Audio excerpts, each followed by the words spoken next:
perkenalkan nama saya ini Deborah Syobing. Saya mahasiswa dari Institut Agama Kristen Negeri Teruntung. Baiklah, di sini saya akan menjelaskan mengenai teori kecerdasan majemuk dari mata kuliah teori belajar dan pembelajaran yang diampu oleh Dr. Baginda Sitompul MPDK. Di sini saya akan menjelaskan mengenai apakah arti dari teori kecerdasan majemuk itu.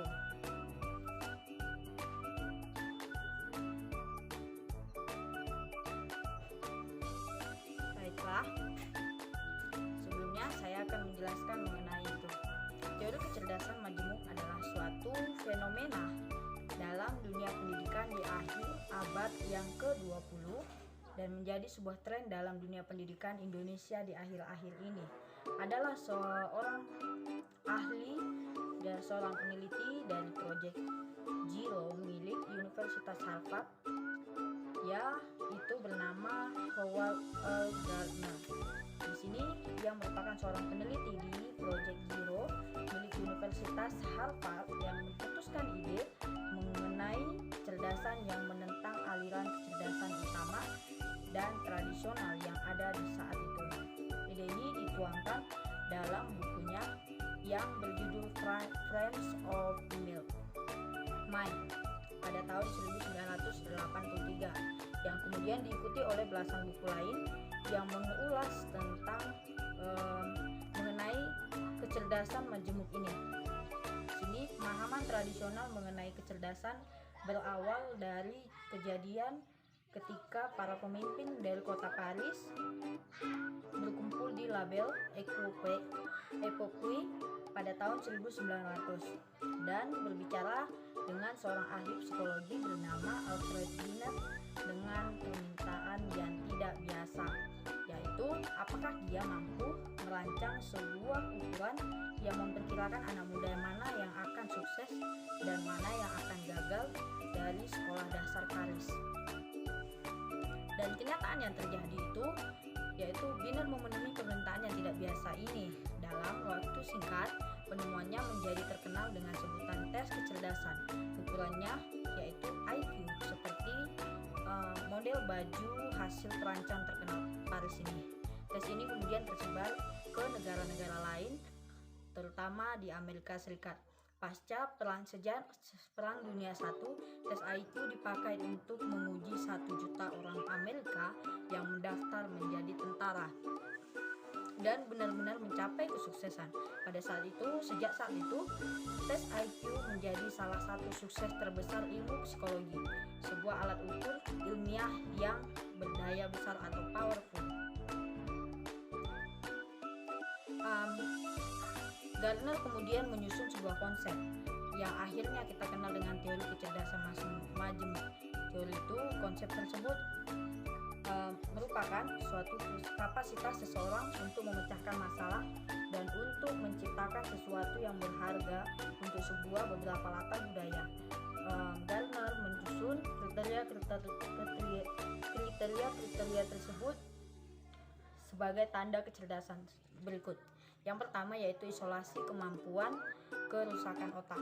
Nah, di sini setiap kecerdasan itu dilaksanakan oleh salah satu bagian otak. Bila bagian dari otak tadi diisolasi atau lumpuh, seperti dalam kasus pasien yang menderita luka otak, harus terbukti bahwa kecerdasan tersebut lenyap atau masih ada. Yang kedua yaitu keberadaan idiot savant. Nah, di sini orang ini merupakan orang yang sangat cerdas pada hal tertentu tapi tidak memahami hal yang lain. Anak-anak ini seperti anak-anak yang autis dan orang-orang yang memiliki kelebihan. Yang ketiga yaitu seperangkat kinerja atau kinerja inti yang dapat dikenali. Setiap kecerdasan memiliki inti dari rangkaian operasinya. Jadi misalnya kecerdasan verbal atau linguistik memiliki inti berupa kemampuan untuk mengolah kata dan berbahasa. Yang keempat yaitu sejarah perkembangan yang jelas, diikuti dengan seperangkat untuk unjuk kerja Einstein yang dapat dijelaskan. Yang kelima, sejarah evolusi dan kemungkinan evolusinya. Adanya bekas-bekas dari dalam sejarah umat manusia dan evolusinya mengenai awal kehadiran kecerdasan. Yang selanjutnya yang keenam yaitu adanya dukungan dari uji eksperimen psikologis. Yang selanjutnya adanya dukungan dari penemuan psikometri. Dan yang terakhir yaitu terjemahan sebuah sistem simbol. Nah, di sini kemampuan itu untuk dikodekan dalam suatu sistem simbol yang artinya setiap kecerdasan cenderung dapat diungkapkan melalui simbol-simbol tertentu. Setiap cara untuk memahami suatu selalu ada pada setiap budayanya, tidak peduli dalam kondisi sosioekonomi dan pendidikannya. Walaupun telah berkembang jenis keterampilan pada budaya yang berbeda, namun hadirnya kecerdasan ini adalah bersifat universal.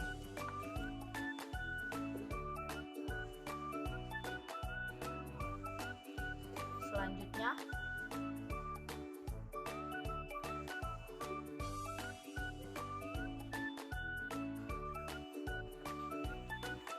baik, kemudian kita selanjut pada kecerdasan, jenis-jenis kecerdasan. Gardner mengungkapkan bahwa ada 7 jenis kecerdasan menurut pandangannya. Yang pertama yaitu kecerdasan verbal atau bahasa, yang kedua kecerdasan logika atau matematik, yang ketiga kecerdasan visual atau ruang, yang keempat kecerdasan tubuh atau gerak, yang kelima kecerdasan musikal atau ritmik, selanjutnya yaitu kecerdasan interpersonal, dan yang terakhir yaitu kecerdasan intropersonal.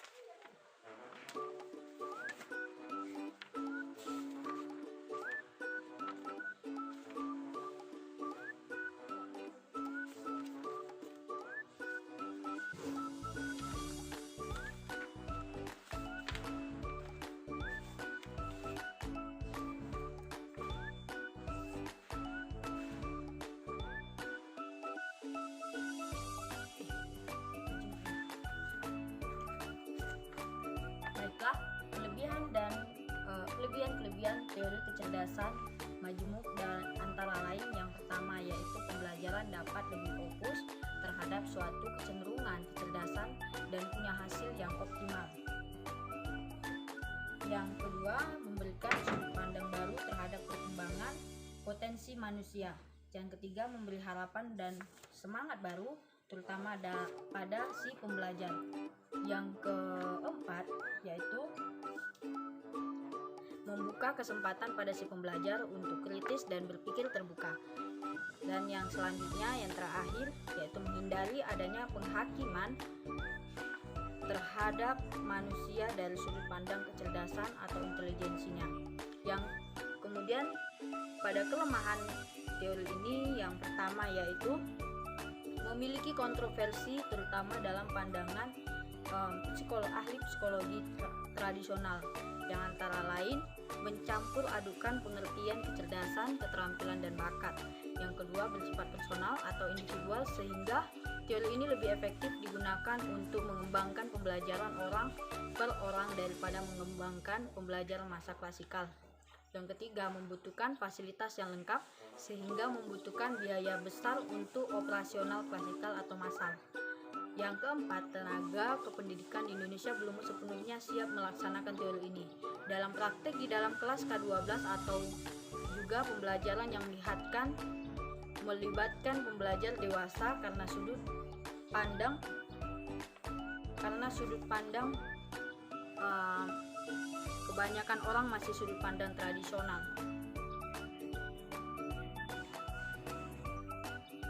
Kemudian kita masuk pada bagian untuk mengadakan reformasi pendidikan. Hal-hal berikut yang perlu kita pertimbangkan, yaitu ada beberapa. Yang pertama,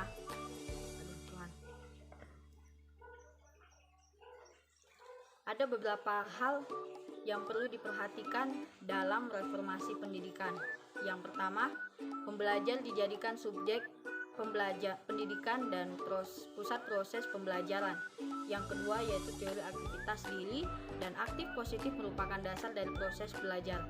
Yang ketiga, tujuan pendidikan dirumuskan berkaitan dengan pertumbuhan dan perkembangan si pembelajar daripada tekanan pada penguasaan materi pembelajaran. Yang keempat, kurikulum sekolah disusun dalam kerangka kegiatan bersama atau kegiatan yang bersifat proyek. Yang kelima, perlunya secara rutin kontrol informal di kelas dan sosialisasi mengajar dan belajar dan kegiatan bersama di tengah-tengah arus derasnya individualisme. Dan yang terakhir yaitu hendaknya banyak diterapkan keaktifan berpikir dan berargumentasi pada sekedar menghafal atau mengingat-ingat saja. Dan yang terakhir yaitu pendidikan sehendaknya mengembangkan kreativitas kita. Demikianlah hasil penjelasan saya mengenai teori kecerdasan majemuk. Kiranya penjelasan saya ini boleh menjadi acuan belajar dan motivasi belajar bagi kita semua. Terima kasih dan saya tutup video ini. Sekian.